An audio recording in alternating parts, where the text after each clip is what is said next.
16 minutos han pasado de las 9 de la noche. Nos metemos ahora en un tema que indudablemente fue uno de los grandes asuntos de Estado aquí en la provincia de Mendoza. El conflicto que durante muchas semanas mantuvo paralizado el 40-50% de las cirugías en la provincia de Mendoza. De hecho, los quirófanos funcionaban para casos de emergencia, para partos, para enfermedades más trágicas. Situaciones que no podían esperar un día más. Pero en el camino quedaron miles de cirugías sin realizar. En la tarde de hoy es cuando se conoce que finalmente el gobierno y el sector de los anestesiólogos han logrado acuerdos que permiten el regreso de estos profesionales médicos a los quirófanos y los quirófanos volver a funcionar en un todo. Estamos en vivo con la ministra Ana María Nadal, la vamos a dejar en espera unos minutitos, le agradecemos mucho su buena voluntad, por un lado. Y por el otro lado sumamos a Vanina Vitale y a Marcelo Torres. Vanina, esta tarde estuviste en la Casa de Gobierno, ¿con qué te encontraste?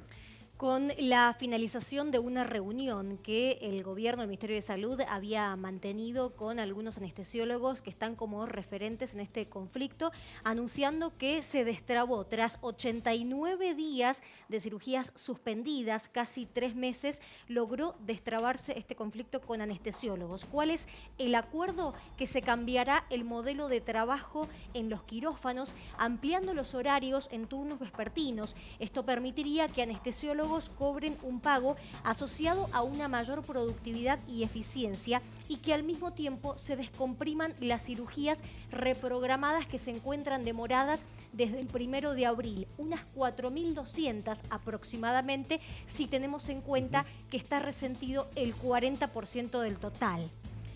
Vamos a escuchar parte de lo que comentaba el doctor Kohl, un reconocido anestesiólogo del Hospital Humberto Notti, uno de los que ha sufrido las mayores consecuencias de este conflicto. Primera vez que habla con los medios de comunicación y que actúa como referente en esta mesa de negociación. Ellos aseguran que están comprometidos a pasarle la información a los 63 anestesiólogos para que vuelvan. ¿Quiénes han decidido volver? La gran mayoría, no nos brinda un número específico, pero nos indican que hay un acuerdo y una voluntad de retomar en las próximas 48 horas estos turnos vespertinos, en comenzar a organizarlos. Comprendimos, hemos entendido los anestesiólogos que se necesitaba llegar a una instancia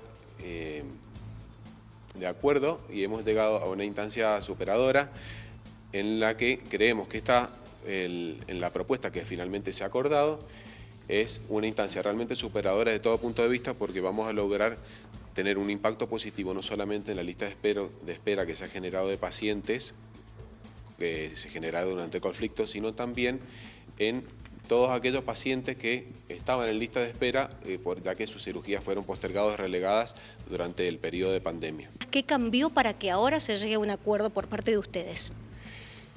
Ambas partes hemos comprendido que necesitamos solucionar el conflicto.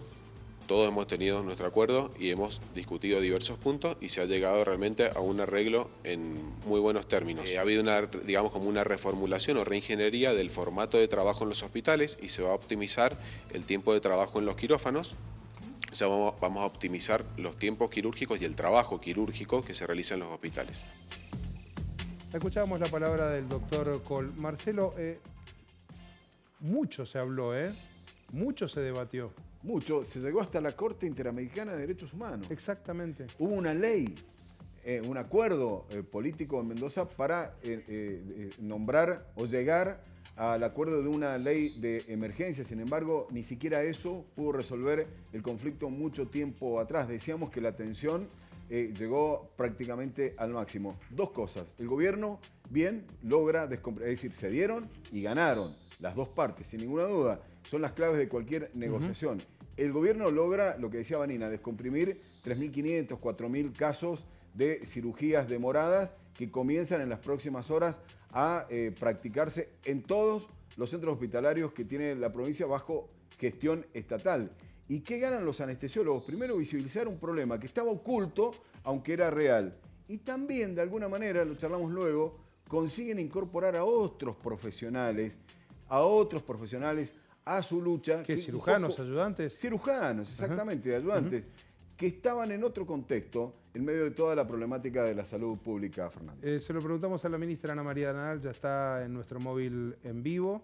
Le agradecemos mucho, seguramente debe haber sido un día largo, de muchas negociaciones. Fausto, ¿qué tal? ¿Cómo te va? Buenas noches. La ponemos en comunicación directa a la ministra Nadal, ¿te parece?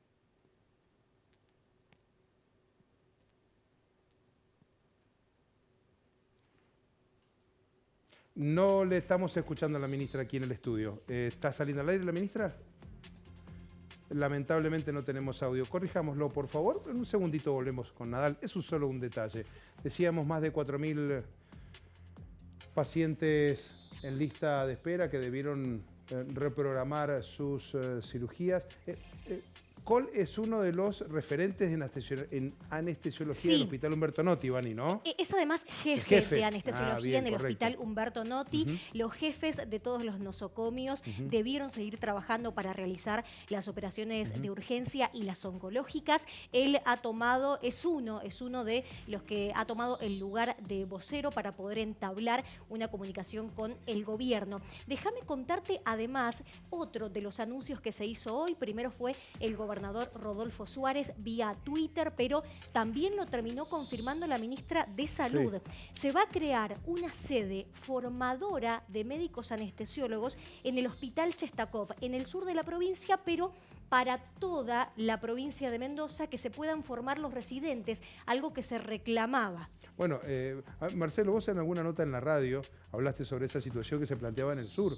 Porque si no se forman allá anestesiólogos, deben viajar desde acá. Exactamente. Y entonces cubrir los turnos más las guardias era una complejidad enorme. Estamos hablando del Chestakov, como podemos hablar del Hospital de Malargüe, como podemos hablar de enfermeros argentinos en General Alvear. Pareciera, lo vas a confirmar ahora seguramente cuando hablemos con la ministra, que se descentraliza la formación y capacitación de los nuevos anestesistas o anestesiólogos, pero bajo el control y la tutela del Estado. Esto era un tema que estaba profundamente discutido en esa mesa de negociación cuando no se llegaba absolutamente a nada. Hasta antes de todo este conflicto, quien manejaba y regulaba la capacitación de los anestesiólogos estaba por parte de la asociación que los está nucleando. Este conflicto dio una visibilidad a nivel nacional que puso incómoda también a la AMA, a la Asociación Mendocina de Anestesiología, entonces también terció allí para tratar de solucionarlo porque estaba exclusivamente centrado en un grupo de 60, 68, como hemos dicho, que son los que hacían las prestaciones. Entonces, atención con esto, que hasta antes de la pandemia había unos 10 nuevos anestesiólogos por año que se formaban, se pasó a 6 y atención que para el año que viene puede haber una docena de nuevos anestesiólogos con este esquema que se va a idear desde el sur y aquí en Mendoza, Fernando. Gracias, Marce. Gracias, Vani. Ministra Nadal, ¿cómo le va? Buenas noches. Ahora sí. Ahora sí. Buenas noches. Buenas noches, Fernando. Buenas noches, Marcelo. Y a toda la audiencia. Muchas gracias. Bueno, usted escuchó, porque aprovechamos mientras le corregíamos el problemita de audio, nuestras explicaciones. ¿Tiene algo más para aportar de lo que hayamos dicho nosotros? Mi pregunta puntual es a la ministra. ¿Por dónde vieron la luz el final del túnel para definitivamente resolver este tema? Bueno, realmente ha sido un proceso largo, escuché y para todo lo que ustedes han informado, que lo han hecho muy adecuadamente, quiero aportar algunos aspectos más que han formado parte de toda esta larga negociación que tiene que ver con que ha habido una institucionalidad importante en Mendoza porque toda la política se involucró en el tema, salió una ley, la legislatura apoyó con una ley de emergencia que lo hizo rápidamente y esto también fue un contexto que hizo que favoreciera todo lo que hayan sido nuestros diálogos y nuestros acuerdos que se prolongaron en el tiempo, pero que fue un proceso que tuvo todos estos aditamentos también que influyeron, ¿no? La institucionalidad de Mendoza, el Poder Ejecutivo, el Poder Legislativo, y también quiero rescatar que aunque hubieron momentos de tensión, nunca con los médicos anestesiólogos se cortó totalmente el diálogo. Siempre Ministra, se buscó, se yo soy un abrieron mendocino... puertas y se fue viviendo Sí. este proceso que tuvo como salida Ajá. un acuerdo vinculado a una cuestión que es un muy buen modelo para empezar a pensar en el trabajo en los hospitales, que tiene que ver con un aumento de producción y una remuneración asociada a tener un mayor, en este caso, puntualmente, un aumento de las cirugías realizadas. Bien. ¿No? Yo soy un ciudadano Teniendo de a en pie cuenta, que no bueno, entiende lo- nada, sí. absolutamente nada de cómo funciona. A ver si los escucha. Le decía, ministra, yo soy Perdón, un ciudadano de a pensé que pie me que no estaba entiende preguntando algo, nada Fernando. de Sí, nada le está de preguntando, cómo le está preguntando. Ahí se coloca el retorno, Fernando, y te escucha la ministra Nadal.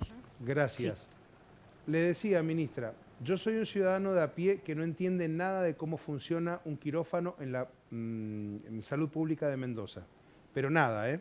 Entonces digo, hay un cirujano, hay instrumentistas, hay enfermeras, hay un ayudante del cirujano u otro médico que opera junto con el cirujano, está todo el esquema de anestesiología, el anestesiólogo, un ayudante si así se requiriera y demás. En su momento los anestesiólogos solicitaban una mayor contraprestación dineraria por lo que ellos entendían eran sus servicios. Eso, ¿se involucra en este acuerdo o se busca otro modelo sumando a otras especialidades médicas para no cortarse solo con una sola rama de la medicina que trabaja en un quirófano y aglutinar a todos en un esquema tal vez mucho más equilibrado? Cuéntenos, por favor. Bueno, Fernando, en realidad el planteo original que inició el conflicto fue que se solicitó particularmente un aumento de las prestaciones de guardia, especialmente para los médicos de anestesia. Nosotros tenemos que dividir los servicios de anestesia en dos: la emergencia y la guardia, y lo que es la cirugía programada en los quirófanos de los hospitales, ¿no? El primer planteo y el primer inicio del conflicto fue un aumento especial para las guardias de anestesia en valores que superaban casi el 100%, un aumento del 200% de lo De que 20 al estábamos 40. pagando en todas Al las 60. guardias. En ese sentido, la verdad que establecimos que no, entre otros conceptos, ¿no? Que era la facturación a la asociación, muchos otros conceptos en los que no cedimos y realmente seguimos privilegiando la política pública del Estado, el gobierno del recurso humano y verdaderamente el aseguramiento de las prácticas anestésicas para toda la población, fundamentalmente para la más vulnerable, que es la que nos toca. Entonces, partiendo de esa posición extrema, fuimos acercando posiciones y fuimos logrando que arribar a un acuerdo que tiene que ver con una mejora en la producción de cirugías. Si bien, como usted bien dice, un quirófano está integrado por profesionales anestesiólogos, cirujanos ayudantes, circulantes y también enfermeros, la organización en principio va a estar concentrada en la carga horaria distinta que también tienen cada una del recurso humano que integre un quirófano. Por lo pronto, las personas que son circulantes, enfermeros, tienen una carga horaria semanal mayor a las 24 horas que establece el régimen de los profesionales de la salud. Entonces, la propuesta inicial es que con el recurso humano que tengamos, poder extender ese horario. Después iremos evaluando la necesidad de sumar o no más personas, más recurso humano que acompañe al médico cirujano y al médico anestesista. La idea de poder sumar esto de la vespertinidad y de ampliar el horario de atención está básicamente asociado a poder aprovechar de mejor manera y en forma más eficiente la infraestructura que ya tiene instalada el Estado provincial y que vamos hacia una eficiencia en el uso de las instalaciones. Sí. Esto además hace que los pagos estén asociados a mayor producción, a mayor cantidad de operaciones, que significa un modelo de gestión interesante porque porque la verdad que en esto ha habido un acuerdo real, que es que todos estamos mirando con mucha preocupación, cada uno del rol que nos toca, esta mirada de la salud pública y la necesidad de la gente de tener las cirugías, ¿no? Entonces, de esta manera, y teniendo en cuenta la contención de cirugías que hubo por la pandemia, más el retraso que hubo por la situación de conflicto, esto va a ayudar a aumentar la cantidad de cirugías y poder dar respuesta a lo que hoy tiene la gente como una necesidad real, que es llegar a su cirugía y tener su problema de salud solucionado. Ministra, usted, es muy difícil, pero bueno, vamos a intentar hacerlo. Estamos tratando de evitarle el delay a la ministra. Ahora sí nos escucha. Ministra, 2 preguntas concretas, le pedimos contundencia y brevedad en sus respuestas. ¿Cuántas cirugías debieron ser reprogramadas y quedaron en lista de espera? El número redondo, ministra. Sí, números redondos como tales no son datos precisos para tener, porque la cirugía, la lista de espera es sumamente dinámica y lo que hoy es espera se transforma en una urgencia o se corrige de otra manera. Lo que hay y lo que ha habido, y sí le puedo decir, es una disminución de un promedio del 40% de las cirugías, de la capacidad de realización de cirugías de los hospitales públicos, con afectación en más o menos en algunos hospitales, y esto nos trae como un número aproximado de, teniendo en cuenta que hacemos 3.500 cirugías por mes, un 40% menos de retraso. Bien, sacamos el número. ¿Desde cuándo comienzan a funcionar los quirófanos con la convocatoria de estos profesionales anestesiólogos que ustedes realizaron? Nosotros estamos esperando la reincorporación a la brevedad de los profesionales que no renovaron su prestación con el Estado y la agilización y los movimientos de los quirófanos va a llevar 24, 48 horas, porque ustedes recuerden también que ingresar a un quirófano para hacerse una cirugía involucra estudios prequirúrgicos, la organización del plan de cirugías de diario y semanal, así que bueno, en este sentido va a llevar un par de días la normalización total de los procesos. Antes de ir con Marcelo Torres, que también quiere preguntar, le hago la siguiente pregunta. Esto de avanzar hacia la productividad, de pronto puede hasta sonar mucho más justo para quien más trabaja, más ingreso de dinero tiene. Probablemente, a ver, tomándolo como un ciudadano de a pie, insisto, en el desconocimiento pleno y absoluto en lo que significa la organización de un hospital o de un quirófano. La pregunta que muchos se deben estar formulando en su casa, ministra, y que usted parte de esa la respondió, se centra en el siguiente tema. Tenemos hospitales, tenemos quirófanos, tenemos implementos para desarrollar la mayoría de las cirugías cuando éstas así lo requieren. ¿Por qué estaban cerrados algunas tardes o en las tardes algunos quirófanos? Bueno, eso es, Marcelo, es el modelo hacia donde hay que ir hacia un modelo de hospital que trabaje la mayor cantidad de horas posibles, que produzca la mayor cantidad de servicios de salud posible, y este es un principio de esa transformación, realmente, atar la remuneración a la producción y en este caso puntualmente al aumento de cirugías. Es verdaderamente la búsqueda de eficientizar todo lo que tenemos como estructura para la mejora de salud y en esto es en lo que hay que avanzar, claramente. Marcelo, te escuchamos. Muy breve. ¿Con quién se terminó cerrando este acuerdo, ministra? ¿Con la asociación formalmente, con la federación a nivel nacional, con los autoconvocados si es que le daban algún tipo de entidad?